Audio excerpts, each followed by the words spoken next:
আমাদের দরকার technical vocational career oriented training. Welder AI দিয়ে হয় না, ফোর্কলিফট ড্রাইভার এআই দিয়ে হয় না, সিভিল ইঞ্জিনিয়ার এআই দিয়ে হয় না, সিভিল ওয়ার্কস টেকনিশিয়ান এআই দিয়ে হয় না, স্যানিটেশন আপনার টেকনিশিয়ান এআই দিয়ে হয় না, সিভেজ টেকনিশিয়ান এআই দিয়ে হয় না। এগুলোর প্রয়োজন পুরো বিশ্বে আছে, এগুলোর প্রয়োজন আমাদের দেশেও আছে। এই টেকনিক্যাল নলেজগুলো আমাদের দরকার। আপনি এখন মনে করেন ইউরোপে যান, নরওয়েতে যান, সুইডেনে যান। আমি আমেরিকার কথা বলছি, আমি আমেরিকায় পড়াশোনা করতে যাই 94 সালে, আজ থেকে বহু বছর আগে। কত বছর হলো? 32 বছর না? 32 বছর আগে। তো 32 বছর আগে পড়াশোনা মানে ইউনিভার্সিটি ব্যাচেলার ডিগ্রি করতে যাই আমেরিকায়।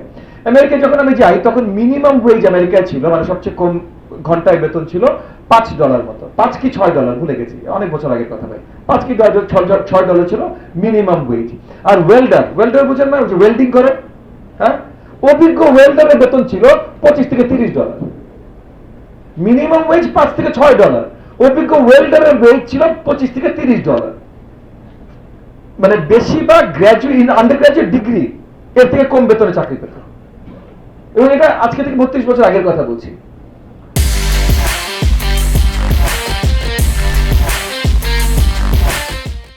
ওয়েল্ডার কিন্তু এআই দিয়ে রিপ্লেসড হবে না। ফোর্কলিফট ড্রাইভার বা ট্রাক ড্রাইভার এআই দিয়ে রিপ্লেসড হবে না ভাই। এআই দিয়ে কপিরাইটার রিপ্লেসড হবে। এআই দিয়ে এখন ওই যে আমি কিছুদিন আগে নির্বাচন গেল, নির্বাচনে গান হয় না? আপনারা শুনেছেন না নির্বাচনী গান?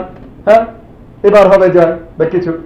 আমাদের তো একটা প্রতিপক্ষ দল আছে, তারা তো আওয়ামী লীগের গানটা কপি পেস্ট করে কিছু শব্দ বদলে ছেড়ে দিয়েছিল। বুঝে তাদের গায়ক গায়িকা নাই, তারা গান পছন্দ করে না, তবু এই নির্বাচনের জন্য গান দিয়েছিল বলে হয়তো এটা করেছিল। বুঝেন বলছিলাম যে আজকে যেটা হয়েছে যে গান বানাতে হয় না।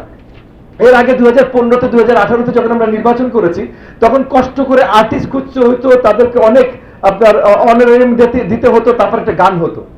এই নির্বাচনে আমি দেখি আমার অফিসের স্টাফরা 3-4টা গান বানায় নিয়ে চলে আসছে। তুমি গান বানালে কিভাবে? Sir Suno app.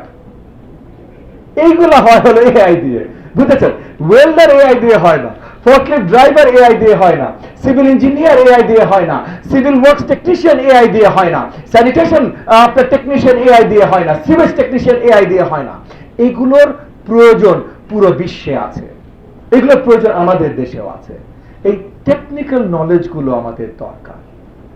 এগুলোর উপরে আমরা বড়ভাবে জোর দিয়ে আপনার ক্যাপাসিটি বিল্ডিং করতে চাই। ওই যে যেটা বললাম, লেবার আর এক্সপেক্টেন্সির সাথে বসছিলাম। কেন বসছিলাম? কারণ এই চাকরিগুলো কোথায় কোথায় আছে।